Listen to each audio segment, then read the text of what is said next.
जेक कार्नवेल 1 जनवरी 1900 में लाइटन एसेक्स में पैदा हुए और एक मामूली मजदूर तबके के घराने में पले बढ़े।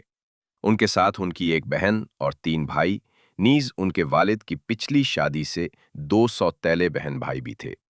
अगस्त 1914 में पहली जंग अजीम छोड़ने के बाद उनके वालिद ईली कार्नवेल अपने बड़े भाई आर्थर के साथ ब्रिटिश आर्मी में शामिल हो गए, जिन्होंने बाद में वेस्टर्न फ्रंट पर खिदमत अंजाम दी। अपनी नस्ल के इन गिनत दूसरे नौजवानों की तरह जैक भी भर्ती होने के लिए बेताब थे, लेकिन इब्तदा में वो इसके लिए बहुत छोटे थे। इसी दौरान उन्होंने 14 साल की उम्र में स्कूल छोड़ दिया और एक डिलीवरी बॉय के तौर पर काम करना शुरू किया, जिससे खानदानी आमदनी में हिस्सा डालने में मदद मिली।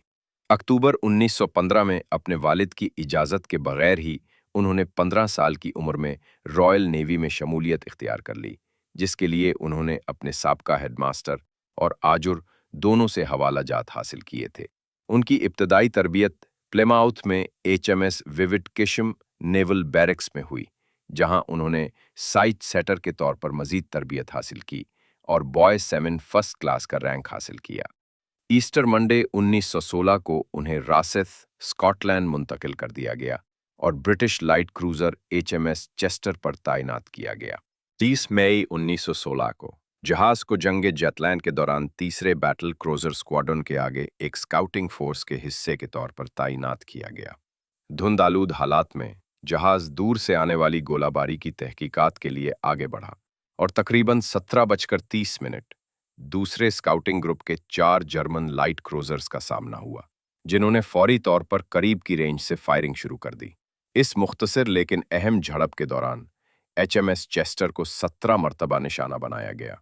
आगे वाली बंदूक की पोजीशन, जहां जैक तैनात थे, पर तेजी से यके बाद दीगरे 4 बराह रास्त हमले हुए, जिससे अमले के ज्यादातर अफराद हलाक या जख्मी हो गए।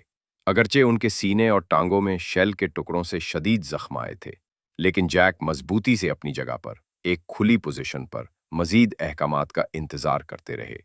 शदीद नुकसान पहुंचने के बावजूद जहाज अपने मरकजी बैटरी गिनों में से सिर्फ एक के साथ कार्रवाई से पीछे हटने में कामयाब रहा। जुजवी हेल आर्मर की बदौलत डूबने से बच गया।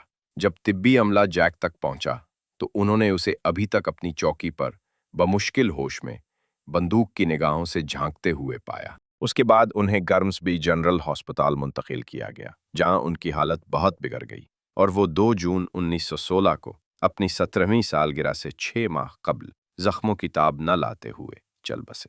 15 सितंबर 1916 को लंदन गैजेट में यह ऐलान किया गया कि उन्हें बादअज़ मर्ग विक्टोरिया क्रॉस से नवाजा जाएगा। ये सिफारिश एडमिरल सर डेविड बेटी की तरफ से आई थी, जिन्होंने जंगे जटलैंड के बाद एडमिरल्टी को कार्नवेल के अमल के बारे में बताया था।